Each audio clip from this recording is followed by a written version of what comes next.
Morning students, today we are going to start a new chapter, partnership. As it is clear by name, there are partners. Partners means two or more are voluntary associating, combining together and doing a lawful business. That is called partnership business. Here the definition given by different writers, one of them says that partnership or firm, it is often called, is then a group of men who have joined capital or services for the prosecuting of some enterprises. Means when two or more persons are working together, joining their capital, joining their efforts, and giving a name of an enterprise, working as an enterprise, that is called partnership. Partnership is the relationship between persons who have agreed to share profits and losses and carried on business by all or one of them is acting for all. Here in partnership that is also possible. Suppose there are five, all are contributing their capitals.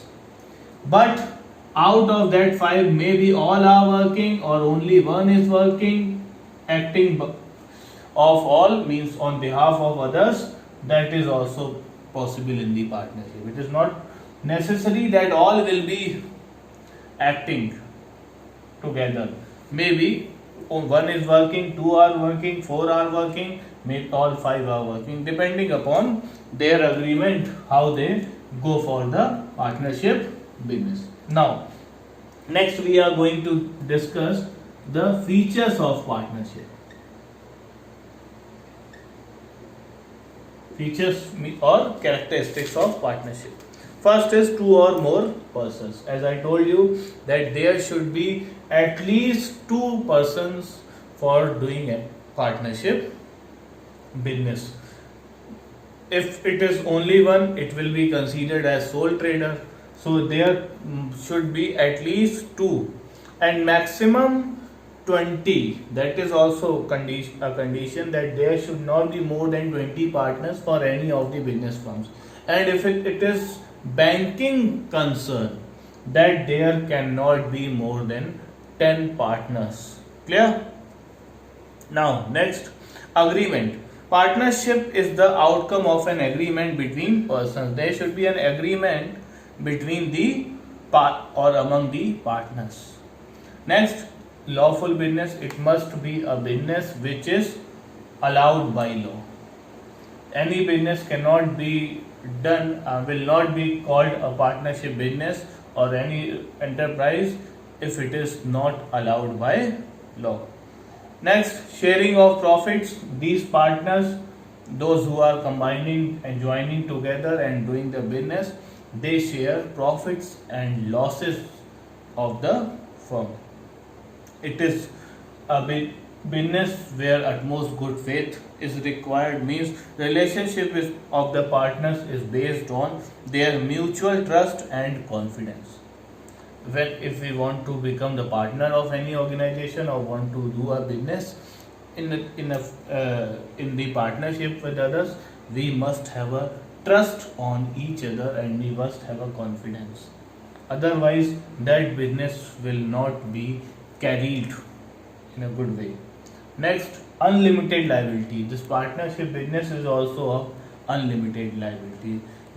If the business property is not sufficient to pay off the liabilities, the personal property of the partners are touched.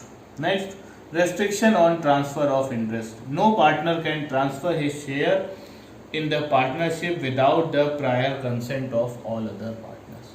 Means suppose I want to transfer my interest in the name to the name of my brother or my sister or any of my relatives.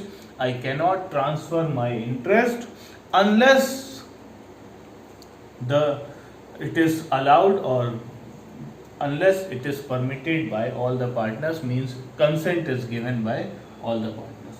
Last is joint ownership and control. A partnership is owned and controlled jointly by all the partners meeting jointly, and they are controlling and managing the business together. Now, next topic which we are going to cover under this lecture is types of partners. This is one of the important topics which is asked mostly. Most of the times this topic is asked. Partners are of mainly 7 types. First, but here we are going to discuss in this lecture only 4 types. First is active or working partner.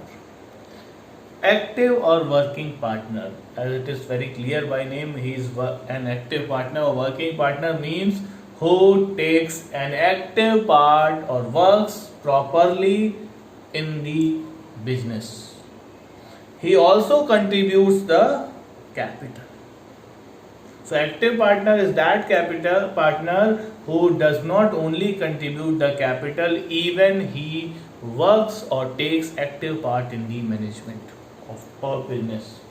Second, sleeping or dormant partner. Sleeping, as it is very clear by name, is not Kumbhkarna, but he is a sleeping partner. Sleeping partner means one partner who does not take active part in the management, who does not work in the business, but he contributes the capital and he also shares profits and losses of the business.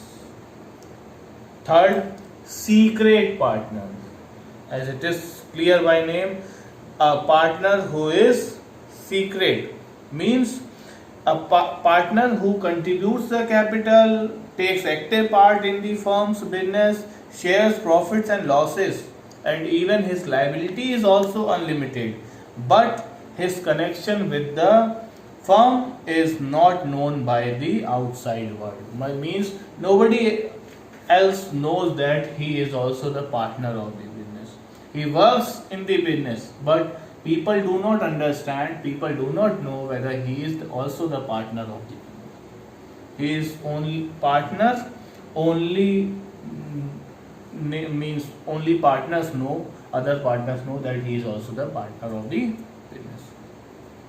Fourth is limited partner. Limited partner means when the liability of any partner is limited to his capital and his share of profit only, then he is called limited partner. Means as much as he has given contribution of capital or whatever his share of profit is, his liability is only till that amount, not more than that.